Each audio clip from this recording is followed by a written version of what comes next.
दोस्तों अजकल करांगे spouse open work permit the and ਕਿਹੜੇ ਕਾਰਨ ਨੇ ਸਪਾਊਸ ਓਪਨ ਵਰਕ ਪਰਮਿਟ ਨੂੰ ਰਿਫਿਊਜ਼ਲ ਦਾ ਸਾਹਮਣਾ ਕਰਨਾ ਪੈਂਦਾ ਐਂਡ ਕਿੱਦਾਂ ਆਪਾਂ ਕਿਸ ਚੀਜ਼ਾਂ ਦਾ ਧਿਆਨ ਰੱਖ ਕੇ ਆਪਾਂ ਉਹਨਾਂ ਤੋਂ ਬਚਾ ਕਰ ਸਕਦੇ ਹਾਂ। ਨਾਲ ਨਾਲ ਅੱਜ ਮੈਂ ਇੱਕ ਐਪਲੀਕੇਸ਼ਨ ਤੁਹਾਡੇ ਨਾਲ ਸ਼ੇਅਰ ਕਰੂੰਗਾ।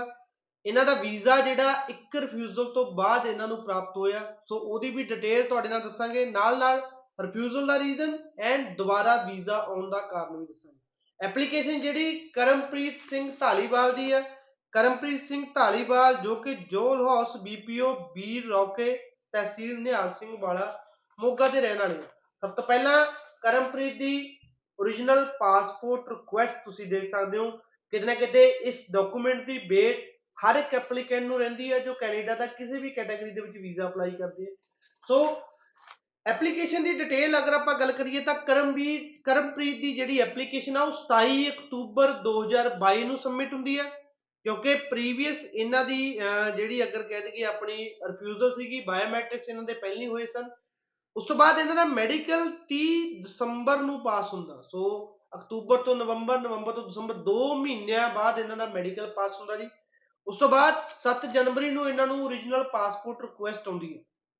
ਕਿਤੇ ਨਾ ਕਿਤੇ ਆਪਾਂ ਕਹਿ ਸਕਦੇ ਹਾਂ ਵੀ 70-71 ਦਿਨਾਂ ਦੇ ਵਿੱਚ ਇਹਨਾਂ ਦਾ ਕੇਸ ਅਪਰੂਵ ਹੋਇਆ, ਜੋ ਕਿ ਅੱਜ ਦੇ ਸਮੇਂ ਦੀ ਅਗਰ ਆਪਾਂ ਗੱਲ ਕਰੀਏ ਤਾਂ ਕਾਫੀ ਲੰਮਾ ਪ੍ਰੋਸੈਸਿੰਗ ਟਾਈਮ ਆਪਾਂ ਕਹਿ ਸਕਦੇ ਹਾਂ। ਕਿਉਂਕਿ ਪ੍ਰੈਜ਼ੈਂਟ ਟਾਈਮ ਦੇ ਵਿੱਚ ਸਪਾਊਸ ਓਪਨ ਵਰਕ ਪਰਮਿਟ, ਚਾਹੇ ਓਪਨ ਵਰਕ ਪਰਮਿਟ ਆ ਚਾਹੇ ਕਲੋਜ਼ ਵਰਕ ਪਰਮਿਟ ਆ, ਜਿਹਦਾ processing time up to 1 month ਆ। ਵੱਧ ਤੋਂ ਵੱਧ 1 ਮਹੀਨਾ ਦੇ ਵਿੱਚ ਡਿਸੀਜਨ ਆ ਰਹੇ ਨੇ, ਕਿਸੇ ਦਾ 25 ਦਿਨਾਂ 'ਚ, ਕਿਸੇ ਦਾ 20 ਦਿਨਾਂ 'ਚ। ਫਿਰ ਵੀ ਕਰਮਪ੍ਰੀਤ ਨੂੰ ਜਿਹੜੇ 2 ਮਹੀਨੇ ਤੇ 10 ਦਿਨ ਉੱਪਰ ਲੱਗੇ ਆ ਤੇ ਇੱਕ ਰਿਫਿਊਜ਼ਲ ਤੋਂ ਬਾਅਦ ਇਹਨਾਂ ਦਾ ਵੀਜ਼ਾ ਅਪਰੂਵ ਹੋਇਆ। ਹੁਣ ਪ੍ਰੀਵੀਅਸ ਰਿਫਿਊਜ਼ਲ ਦਾ ਕੀ ਕਾਰਨ ਸੀ? ਜਿਹੜਾ ਪੁਰਾਣਾ ਇਹਨਾਂ ਦੀ ਪਹਿਲਾਂ ਵਾਲੀ ਐਪਲੀਕੇਸ਼ਨ ਸੀਗੀ, ਉਹ ਫੰਡਸ ਦਾ ਕਰਕੇ ਰਿਫਿਊਜ਼ ਹੋਈ। ਹੁਣ ਐਪਲੀਕੈਂਟ ਦੀ ਜਿਹੜੀ ਇਨਕਮ ਹੈ ਉਹ 6 ਤੋਂ 7 ਲੱਖ ਰੁਪਈਆ ਤੇ ਫੰਡ ਇਹਨਾਂ ਨੇ 9 ਲੱਖ ਰੁਪਈਏ ਦੇ ਸ਼ੋਅ ਕੀਤੇ। 9 ਲੱਖ ਦੇ ਫੰਡ ਸ਼ੋਅ ਕਰਨ ਦੇ ਬਾਵਜੂਦ ਵੀ ਵੀਜ਼ਾ ਰਿਫਿਊਜ਼ ਹੋ ਗਿਆ। ਕਿਉਂ ਹੋਇਆ? ਕਿਉਂਕਿ ਫੰਡਸ ਨੂੰ ਸ਼ੋਅ ਕਰਨ ਦਾ ਇੱਕ ਤਰੀਕਾ ਹੁੰਦਾ। ਸੋ ਉਹਨੂੰ ਸਮਝਣ ਤੋਂ ਪਹਿਲਾਂ ਆਪਾਂ ਨੂੰ ਸਮਝਣਾ ਪਊਗਾ ਵੀ ਫੰਡ ਚਾਹੀਦੇ ਕਿਉਂ ਆ। ਹੁਣ ਜੋ ਸਪਾਊਸ ਓਪਨ ਵਰਕ ਪਰਮਿਟ ਵਾਲੇ ਐਪਲੀਕੈਂਟ ਆ ਉਹ ਕਿਤੇ ਨਾ ਕਿਤੇ ਕੰਮ ਕਰਨ ਦੇ ਲਈ ਕੈਨੇਡਾ ਜਾ ਰਹੇ ਆ। ਹੁਣ ਜਿਹੜਾ ਐਪਲੀਕੈਂਟ ਕੰਮ ਕਰਨ ਦੇ ਲਈ ਕੈਨੇਡਾ ਜਾ ਰਿਹਾ ਉਹਨੂੰ ਇੰਡੀਆ ਦੇ ਵਿੱਚ ਪੈਸਾ ਕਿਉਂ ਸ਼ੋਅ ਕਰਾਉਣਾ ਪੈਂਦਾ? ਸੋ ਰੀਜ਼ਨ ਕੀ ਹੈ?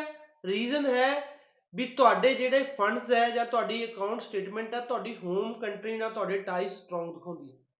ਹੁਣ ਤੁਸੀਂ ਐਜ਼ ਅ ਵਰਕਰ ਕੈਨੇਡਾ ਜਾਓਗੇ, ਕੈਨੇਡਾ ਗਵਰਨਮੈਂਟ ਜਾਂ ਕੈਨੇਡਾ ਇਮੀਗ੍ਰੇਸ਼ਨ ਕੀ ਦੇਖਦਾ ਵੀ ਇਸ ਤੋਂ ਪਹਿਲਾਂ ਕੀ ਤੁਸੀਂ ਆਪਣੀ ਕੰਟਰੀ ਦੇ ਵਿੱਚ ਕੋਈ ਕੰਮ ਕਰਦੇ ਸੀ? ਅਗਰ ਤੁਸੀਂ ਆਪਣੀ ਹੋਮ ਕੰਟਰੀ 'ਚ ਕੋਈ ਨਾ ਕੋਈ ਕੰਮ ਕਰਦੇ ਹੋਗੇ ਫਿਰ ਹੀ ਤੁਸੀਂ ਕੈਨੇਡਾ ਜਾ ਕੇ ਕੰਮ ਕਰੋਗੇ। ਅਗਰ ਤੁਸੀਂ ਆਪਣੀ ਹੋਮ ਕੰਟਰੀ ਦੇ ਵਿੱਚ ਫ੍ਰੀ ਹੋ ਤਾਂ ਇਨਸਟੈਂਟ ਤੁਸੀਂ ਜਾ ਕੇ ਕੈਨੇਡਾ ਕੰਮ ਵੀ ਨਹੀਂ ਕਰੋਗੇ। ਸੋ ਕਿਤੇ ਨਾ ਕਿਤੇ ਜਿਹੜੀ ਬੈਂਕ ਸਟੇਟਮੈਂਟ ਆ ਜਾਂ ਬੈਂਕ ਬੈਲੈਂਸ ਸਰਟੀਫਿਕੇਟ ਆ ਉਹ ਤੁਹਾਡੀ ਹੋਮ ਕੰਟਰੀ ਨਾਲ ਤੁਹਾਡੇ ਟਾਈ ਸਟਰੋਂਗ ਕਰਦਾ। ਸੋ ਆਪਣੇ ਤੋਂ ਗਲਤੀ ਕੀ ਹੁੰਦੀ ਹੈ? ਸਟੂਡੈਂਟ ਤੋਂ ਪਹਿਲਾਂ ਵਾਲੀ ਐਪਲੀਕੇਸ਼ਨ 'ਚ ਕੀ ਗਲਤੀ ਹੋਈ? ਇਹਨੇ ਸਿਰਫ ਬੈਂਕ ਬੈਲੈਂਸ ਸਰਟੀਫਿਕੇਟ ਆਪਣੀ ਐਪਲੀਕੇਸ਼ਨ ਦੇ ਨਾਲ ਅਟੈਚ ਕਰ ਦਿੱਤਾ, ਨਾਲ ਇਨਕਮ ਟੈਕਸ ਰਿਟਰਨ ਲਾਤੀਆਂ। ਸੋ ਬੈਂਕ ਸਟੇਟਮੈਂਟ ਨਹੀਂ ਲਾਈ। ਰੀਜ਼ਨ ਕੀ ਸੀਗਾ? ਬੈਲੈਂਸ ਇਨਸਟੈਂਟ ਪਾਇਆ ਸੀ। ਸਟੂਡੈਂਟ ਨੂੰ ਡਰ ਸੀ ਵੀ ਇੱਕਦਮ ਮੈਂ ਬੈਲੈਂਸ ਪਾਇਆ ਤੇ ਉਸਦੀ ਸਟੇਟਮੈਂਟ ਜਿਹੜੀ ਅਗਰ ਮੈਂ ਸ਼ੋਅ ਕਰ ਦੂੰਗਾ ਤਾਂ ਲਾਰਜ ਡਿਪੋਜ਼ਿਟ ਹੋ ਜਾਣਗੇ, ਮੇਰੇ ਕੋਲ ਉਸ ਚੀਜ਼ ਦਾ ਸੋਰਸ ਨਹੀਂ ਹੈ ਤਾਂ ਮੇਰਾ ਵੀਜ਼ਾ ਰਿਫਿਊਜ਼ ਹੋ ਜਾਊਗਾ। ਸੋ ਜ਼ਰੂਰੀ ਨਹੀਂ ਹੈ ਅਗਰ ਤੁਸੀਂ 8 ਲੱਖ ਰੁਪਈਆ ਦਿਖਾ ਰਹੇ ਹੋ ਤਾਂ ਉਹ 8 ਲੱਖ ਰੁਪਈਆ ਇੱਕੇ ਅਕਾਊਂਟ ਦੇ ਵਿੱਚ ਹੋਣਾ ਚਾਹੀਦਾ ਤੇ ਉਹਦੀ ਸਟੇਟਮੈਂਟ ਲੱਗਣੀ ਚਾਹੀਦੀ ਹੈ।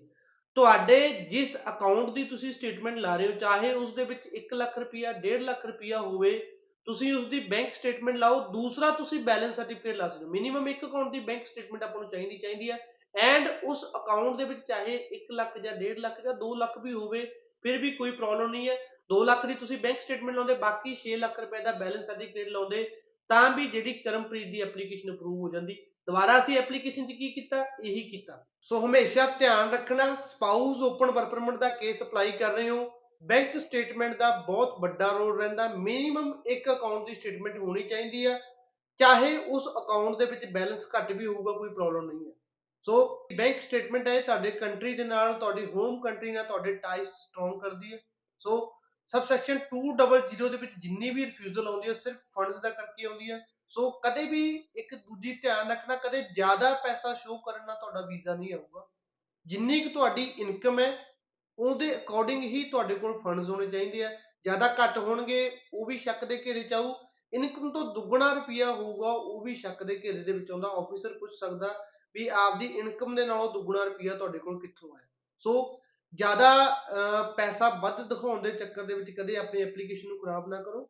ਸੋ ਵੱਧ ਪੈਸਾ ਦਿਖਾਉਣ ਨਾਲ ਵੀ ਕਈ ਵਾਰ ਵੀਜ਼ਾ ਜਿਹੜਾ ਰਿਫਿਊਜ਼ ਹੋ ਜਾਂਦਾ। ਧੰਨਵਾਦ।